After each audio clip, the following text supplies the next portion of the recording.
తాకట్లో ఉన్న బంగారాన్ని విడిపించి ఆ రోజున మార్కెట్ ధర కట్టి మిగిలిన డబ్బును మీకు అందిస్తుంది కొమ్మూరి గోల్డ్. అంటే చిరంజీవి గారు మంచి వింటేజ్ లుక్లో కనిపిస్తున్నారు. అంటే ఆయన్ని అభిమానులు ఎలా చూడాలనుకుంటున్నారో అలా చూపించేశారు. అంటే నిజం చెప్పాలంటే మాకు పీరియాడికల్ డ్రామా చూస్తున్నట్టు 1970s అనిల్ రావుపూడి గారు చిరంజీవి గారు కలిసి ఒక సినిమా తీస్తే ఎలా ఉంటుందో ఆయన లుక్ అలా ఉంది. అదే లుక్స్‌లో ఆయన మళ్ళీ ఒక 35 ఇయర్స్ బ్యాక్ వెళ్ళిపోయారు. అది పెద్ద ప్లస్ అయింది. అందుకే సినిమా కంటెంట్ కూడా ఈ జనరేషన్ ఆడియన్స్‌కి కూడా చాలా కనెక్ట్ అయిపోయారు. సాంగ్ కానీ, హుక్ స్టెప్ కానీ, ఆయన చేసే జోక్స్ కానీ, ఆయన మేనరిజమ్స్ కానీ, ఫైట్స్ కానీ ఇవన్నీ బాగా కనెక్ట్ అయిపోయారు. సో, ఆ లుక్స్ అనేది చాలా పెద్ద ప్లస్ అయింది సినిమాకి. So, credit goes to Chiranjeevi గారు. ఓకే. అంటే ఈ సినిమా సక్సెస్ అనేది మెగా కాంపౌండ్‌కి మీరు 2 హిట్లు ఇచ్చారు సార్. ఒకటి సుస్మితా కొనిదెల గారికి, నెక్స్ట్ చిరంజీవి గారికి. సో అంటే ఒకేసారి అంటే ఫస్ట్ థింగ్ ఏంటంటే చిరంజీవి గారికి ఆయన సక్సెస్ కంటే సుస్మిత గారి సక్సెస్ని మోర్ ఎమోషనల్గా ఫీల్ అయ్యారు. అవును. ఆయన షేర్ చేసుకున్నారు సార్ ఇది మెయిన్ మీతో. షేర్ అంటే ఆయన హ్యాపీ అండి. ఫస్ట్ ఆఫ్ ఆల్ మొన్న కూడా మాట్లాడాను నేను. అండ్ సాహు గారి పార్టీ ఈజ్ లైక్ నాకు ఒక ఫ్రెండ్ లాగా, ఫ్యామిలీ లాగా నాతో ట్రావెల్ అవుతున్నారు. అండ్ ఆవిడ కూడా ఒక పార్ట్నర్ లాగా ఈ సినిమాలో ఇన్వెస్ట్ చేసి తను ఈ సినిమా సక్సెస్ని ఈరోజు ఎంజాయ్ చేయటం. అండ్ సుష్మిత గారు కూడా ఆఫ్టర్ సో మెనీ ఇయర్స్ నుంచి from so many years she is trying ఆయనతో ఒక మంచి ఫిల్మ్ ప్రొడ్యూస్ చేయాలని. సో అది ఈరోజు ఈ సినిమా ద్వారా జరగటం, అండ్ చేసే ఫస్ట్ సినిమాని ఎంత పెద్ద సక్సెస్ అవ్వటం, ఆ గోల్డ్ బాక్స్ ఎంటర్టైన్మెంట్స్కి వాళ్ళకి ఒక ప్రాపర్ బూస్ట్ లాగా ఉంది ఈ సినిమా కూడా. సో ఆ విషయంలో నిజంగా ఆవిడ వెయిట్ చేసినందుకు ఆవిడ పేషెన్స్కి మంచి రిజల్ట్ వచ్చిందని అనుకుంటున్నాను. సార్ అంటే ఒక కొత్త కథ చిరంజీవి గారిని, అంటే కొత్త కథ కాకపోయినా చిరంజీవి గారిని ఎలా ప్రజెంట్ చేయాలో మీరు ఏదైతే అనుకున్నారో అది చూపించేశారు. అంటే ఈ రేంజ్ రెస్పాన్స్ వస్తుందని ఇంత అంటే చాలామంది చిరంజీవి గారి సినిమాలు చూసి చాలా రోజుల నుంచి ఆగిపోయిన వాళ్ళు ఈ సినిమాతో మళ్ళీ చిరంజీవి గారి సినిమా చూసి సెలబ్రేట్ చేసుకుంటున్నారు. అంటే చిరంజీవి గారిని ఎలా చూడాలో అలా చూశారు కాబట్టి వాళ్ళు సెలబ్రేట్ చేసుకుంటారు.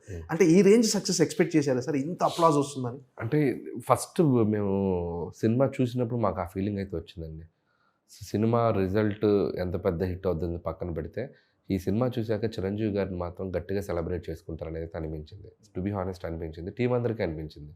సో అది అలాగే ఈరోజు ఆడియన్స్ అంత పెద్ద ఎత్తున రిసీవ్ చేసుకున్నారు. ఎంత రిసీవింగ్ ఉంటే అంత రెవెన్యూ ఉంటుంది కాబట్టి బోత్ ప్యారలల్గా జరిగిపోయాయి.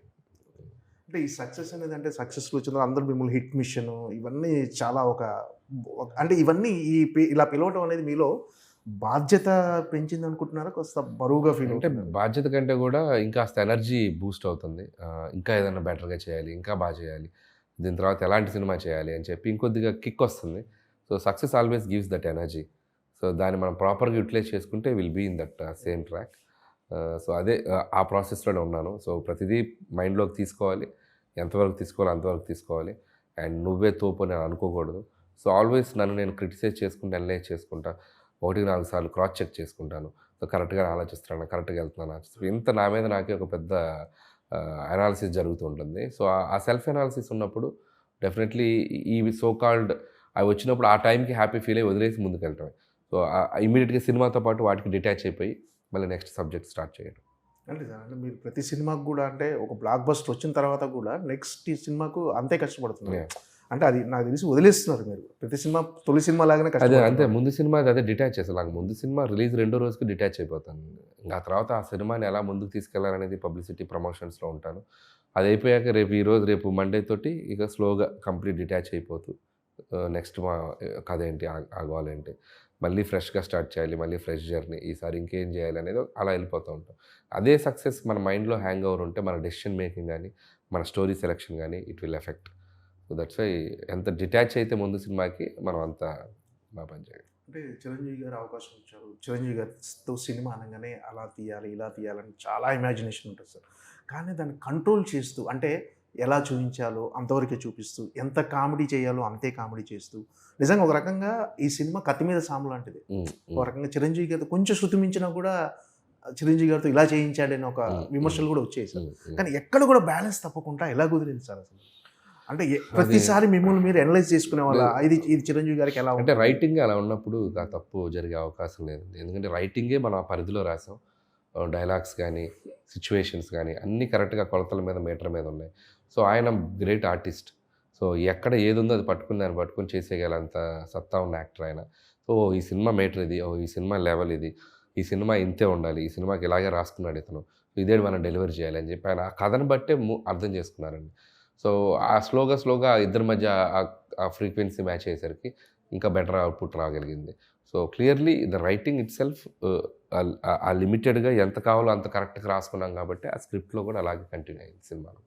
అంటే మీరు ఫస్ట్ చిరంజీవి గారిది ఇంట్రొడక్షన్ సీన్ కూడా మేడ మీద ఆంటీలతో నా 2 క్లిప్పులు తీసుకెళ్ళావు నువ్వు అని గొడవ పడుతూ ఒక అంటే ఫస్ట్ ఆ సన్నివేశం చూడగానే నేను మైండ్లో ఫిక్స్ అయిపోయి సార్ సినిమా హిట్. అవును. అంటే చిరంజీవి గారిని ఒక ఎలా చూపించాలో అలా చూపించేశారు. ఒక ఫ్యామిలీ ఆడియన్స్కి ఎలా రీచ్ అవ్వాలో అలా ఉంది అనిపించింది. సో అలా ఇంట్రడక్షన్ సీన్ అలా అంటే అదే ఒక మనిషిని నార్మల్‌గా చూపించి ఆ క్యారెక్టర్‌ని ఆడియన్స్‌కి మనం ఎక్కించగలిగితే అది త్రూ ఔట్ ఆ క్యారెక్టరైజేషన్ ఆడియన్స్‌కి బలంగా ఉంటది. సో, అక్కడి నుంచే మన బట్టలారేయటం, వంట చేయటం అట్లా ఆ న్యాచురల్ ఫ్లోలోకి తీసుకెళ్ళిన తర్వాత అది అక్కడి నుంచి మళ్ళీ శంకర్ ప్రసాద్ అనే ఆయన చీఫ్ సెక్యూరిటీ ఆఫీసర్. సో, దాన్ని పట్టుకొని మళ్ళీ ఒక హీరోయిజం చేసాం. మళ్ళీ కామన్ ఆడియన్‌లాగా సీరియల్స్ చూస్తుంటారు ఆయన. సో, ఆ సౌమ్య క్యారెక్టర్ ఉంటుంది కదా సీరియల్‌లో చూస్తూ ఆ సౌమ్య క్యారెక్టర్‌లో వైఫ్‌ని హస్బెండ్ క్యారెక్టర్‌లో తన్ని చూసుకుంటూ దాన్ని అనలైజ్ చేసుకుంటూ వెళ్తుంటారు. ఆ సీరియల్‌ది కూడా ఒక ట్రాక్ లాగా ఉంది చాలా వరకు అక్కడక్కడ. సో, అలా కామన్ మిడిల్ క్లాస్ మెంటాలిటీస్‌కి దగ్గరగా ఉండే మూమెంట్స్ అన్నీ దాంట్లో ఇన్వాల్వ్ చేసుకుంటూ వచ్చాం.